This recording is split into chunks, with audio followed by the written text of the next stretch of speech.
The little boy was standing in the hallway, crying pitifully as people bustled about him, and as his mother stood nearby wringing her hands and begging to see the famous doctor.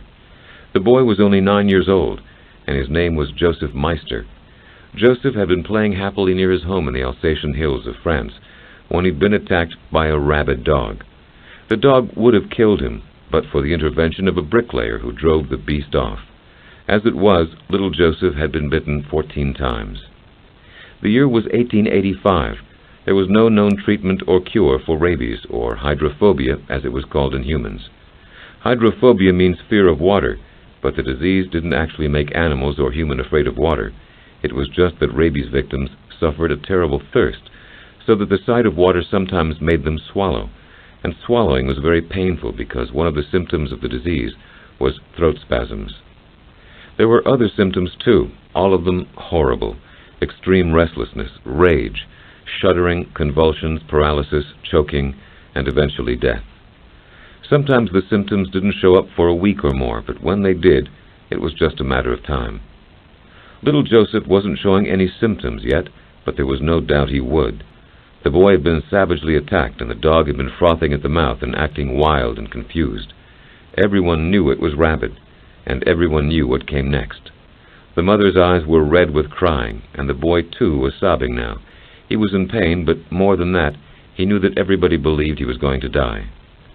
The desperate mother had come to the only man who she thought might have a chance of saving her child. He had saved so many people's lives, this wonderful scientist, in his magical laboratory in Villeneuve-l'Etang. Of course, none of those people had had rabies, but she had heard he'd been studying rabies. Perhaps he could work another one of his miracles. Louis Pasteur heard the commotion from his laboratory and came out to see what the fuss was about. When he saw the little boy and heard the mother's story, his heart was torn in two. It was his natural impulse to do anything he could to relieve suffering. He himself had lost 3 children to disease, 3 beautiful little girls, and now he couldn't bear the idea of not doing something to save the little boy weeping before him. But no one had ever tried to treat rabies before. The very treatment might kill the child. Pasteur had been researching rabies for several months. He knew it was caused by a virus so small it couldn't even be picked up by his microscope. He also knew it tended to concentrate in nerve tissue. With that in mind, he prepared vaccines from spinal cords of rabid animals, using the same principles he'd used in making other vaccines. He used oxygen to weaken the infection. Then he'd given other animals a series of immunizations, each a little stronger than the previous one. Always, he anesthetized his animals first. He couldn't bear the idea of causing pain to any living creature. Pasteur had been fearless in his work, handling the rabid animals himself, and even once using a tube to suck the saliva out of the jaws of a rabid bulldog who was being restrained by his assistants. Someday he hoped to perfect his immunization method for use on humans, but first he'd asked a commission to evaluate his experiments. That commission hadn't had time to reach any conclusions, and here before him was Joseph Meister, his eyes wide with fear, his little 9-year-old body quivering with pain. Finally, Pasteur made up his mind. Without treatment, the boy would surely die. There was nothing to lose and everything to gain. Pasteur began treating Joseph with the exact method he'd used on his animals in the laboratory. He would give him 12 injections, each one a little stronger than the last. It was a process that left Pasteur badly shaken. He could only guess at the strength of the serum he should use, and he was frightened about possible after-effects. After each dose of the vaccine was injected into the boy's side, Pasteur would have nightmares in which the boy was suffocating, and it was he who was killing him. He became so overwrought he got himself ill, and the injections had to be given by an assistant. There was a long incubation period after the immunizations, so Pasteur removed himself to the country, where he could recuperate and wait out the results. He lived in dread of the fearful message that Joseph had died. But the message, when it arrived, was not dreadful. It was jubilant. Joseph had survived, and he was well and healthy, the first human being to be successfully vaccinated against rabies. Now Pasteur was swamped, because rabies often hit weeks after the person had been infected. Victims of dog bites flocked to his laboratory from all over the world seeking his help. America raised funds to send orphans and charity cases to him. 19 Russians who had been bitten by rabid wolves showed up at his door. People came from England, Hungary, Spain, and Holland. Many people knew only one word of French, Pasteur. He helped them all, and he saved almost every one of them. A half-century later, in the year 1940, Joseph Meister was made the official gatekeeper at the Louis Pasteur Institute. Joseph, who was then 64 years old, was proud of his chance to humbly serve the man who had once saved his life and the lives of so many others. Then, when the Germans occupied France, a Nazi official commanded to Joseph to open Pasteur's burial crypt. No one knows what the Germans were looking for or what they hoped to achieve by opening the crypt. But rather than obey their command and violate the memory of the man he so respected, Joseph Meister committed suicide. Louis Pasteur inspired the dedication, gratitude, and love of millions of people. Scientists will forever be grateful for his pioneering work in chemistry that laid the foundation of modern microbiology. The public will forever be grateful that he launched a new era in immunizations that protected the health and saved the lives of millions. There was one great invention, one magnificent instrument that made the achievements of Louis Pasteur possible: the microscope. The microscope had been discovered almost 200 years before Pasteur, but scientists had still only begun to explore the vast, tiny world its lens revealed. What they had seen had only confused them. Some scientists believed the tiny organisms visible under a microscope generated themselves spontaneously.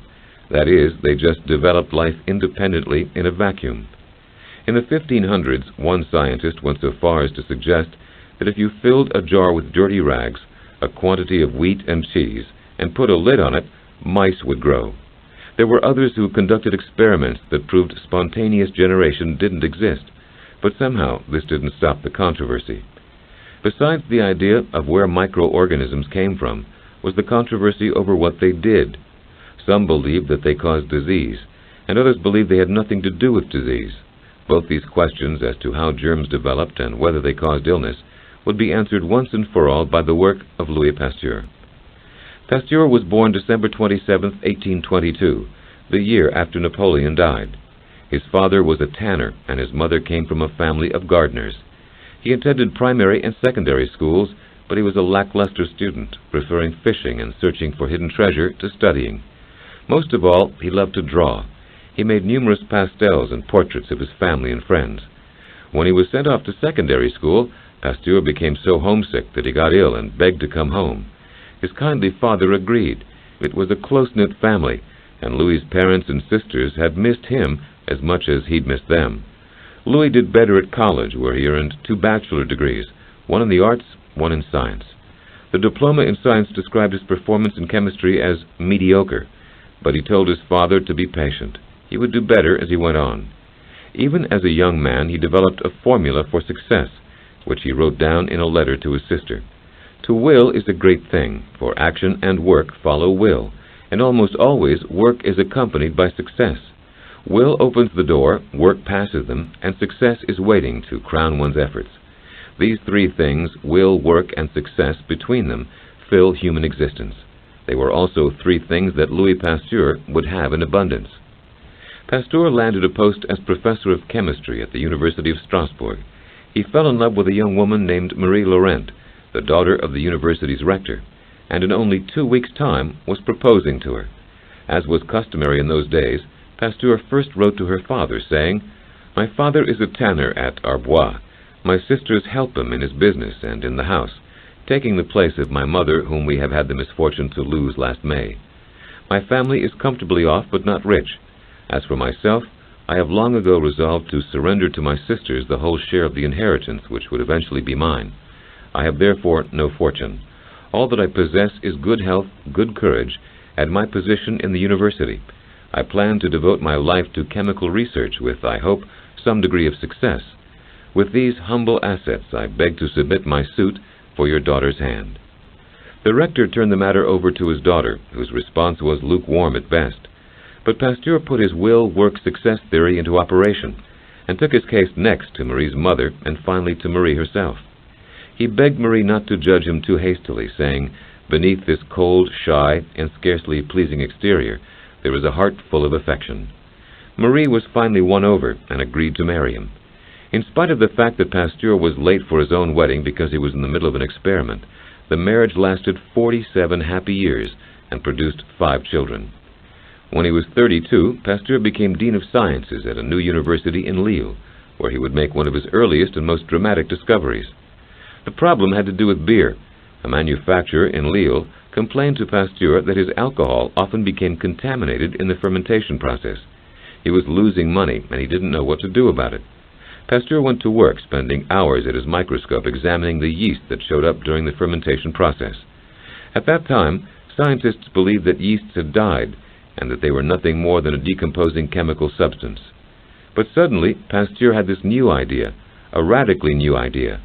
It occurred to him that yeast, far from being dead, was alive, and far from being a result of fermentation, it caused fermentation.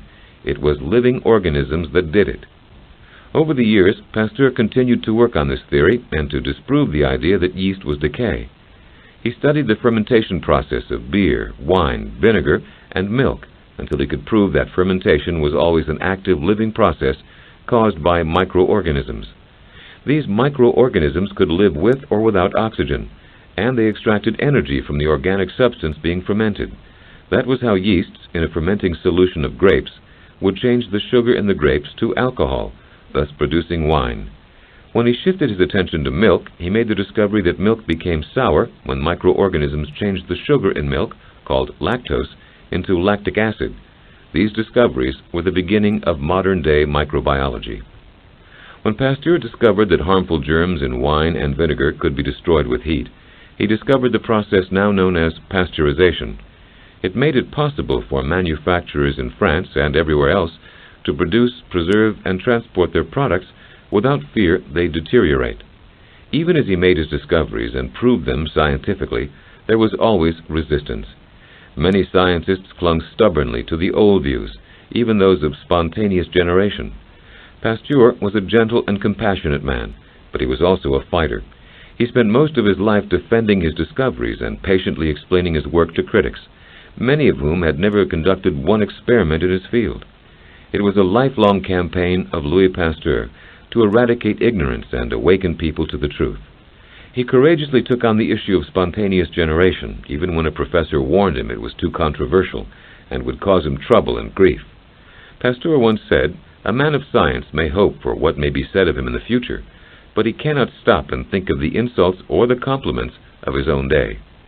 Pasteur finally disproved the theory of spontaneous generation in experiments he conducted in flasks with S-shaped necks. The curved part of the S caught the microbes in the air, allowing the solution at the bottom of the flask to remain uncontaminated. Still, there were those who wouldn't believe that microbes existed free in the air. So Pasteur set out on a long journey. He took with him 73 flasks that held fluids in which bacteria could easily multiply. At different stops along his way, he opened the flasks and then resealed them. The trip reached a climax both literally and figuratively when he climbed high into the Alps at Mer de Glace. There he opened and quickly closed 20 different flasks, yet only one became contaminated. The reason was that bacteria is often breathed into the air by humans and animals, where it then attaches itself to dust particles. But high in the Alps, there were few life forms to spread bacteria and less dust to absorb it. Pasteur had solved the economic and health problems of contaminated wine, beer, and milk. Now France approached him with another problem. The silk industry was in trouble. A disease was spreading through silkworms, drastically reducing production at a time when silk was one of France's major products. For 20 years the problem had been growing, and now thousands of people who relied on silk for their living were threatened with starvation. Italy, Spain, Greece, Turkey, and China were also suffering from the disease. Pasteur was hesitant to accept the challenge at first, "But I have never seen a silkworm," he said. But finally he was persuaded. He moved to the south of France, the center of silkworm breeding, and began a precise and laborious study of silkworms that would last 5 years. He interviewed the growers and began to collect eggs, larvae, and moths. When he didn't find an immediate solution, the silk producers began to sneer and insult him, but he kept on. Finally, he did find the solution. He destroyed the silkworm moths after they laid their eggs. These eggs were then examined under a microscope. If the disease was present, the eggs were burned. If the eggs were healthy, they were cultivated. When seed producers heard he was burning eggs, they were so furious they threw rocks at him. When asked by a friend what he was going to do about this, Pasteur replied, "Remain patient and remain here." After some time, the patience paid off. The silkworm industry showed the first profit it had shown in 10 years. His success in saving the silk industry was a success that came at the most difficult and tragic time of Pasteur's life. He had already lost his oldest daughter, Jean, to typhoid fever. Then, while he peered at silkworm eggs under his microscope in L.A., came the news that his father had died. A few months later, his 2-year-old daughter, Camille, also died. And next, his 12-year-old daughter, Cécile, also succumbed to typhoid. Of his 5 children, only 2 remained. When a friend, unaware of the tragedies, wrote to Pasteur to see how he was doing on his experiments, Pasteur wrote back, "My studies have been associated with sorrow. Perhaps your charming little daughter will remember Cécile Pasteur among the other little girls of her age that she used to meet at the observatory. My dear child was coming with her mother to spend Easter holidays with me at L.A., when during a few days' stay at Chambéry, she was seized with an attack of typhoid fever, to which she succumbed after 2 months of painful suffering. I was only able to be with her for a few days, being kept here by my work, and full of deceiving hopes for a happy issue from that terrible disease. I am now wholly wrapped up in my studies, which alone take my thoughts from my deep sorrow." While he had been studying microbes under his microscope in L.A., microbes of a different kind had taken his children. When Pasteur was 45, the Emperor Napoleon III was persuaded to build him a modern, well-equipped laboratory so he could pursue his studies that had proven so beneficial to France and its people. Work was begun in 1867, but the following year the stress of his work and the grief of his losses finally began to extract their price. At only 46, Pasteur had a stroke that left him paralyzed on his left side. After several months he recovered, but he never regained full use of his left arm. He once commented that the useless arm felt like lead to him, and he wished someone would just cut it off. While he was convalescing, Pasteur noticed that the workmen had stopped construction on his new lab in anticipation of his death. For once, his will failed him for a while, and Pasteur sank into a deep depression. Finally, the Emperor ordered the men to resume work, thus lifting Pasteur's spirits and hastening his recovery. Back to work again, Pasteur turned his attention to another disease that threatened both the health and economy of his nation: anthrax. "Do not think too much about things that have already been accomplished," he said. "Better to move on now to new challenges." The main victims of anthrax were sheep, but it could infect other animals and also occasionally people. Half the livestock of France was being threatened by the disease.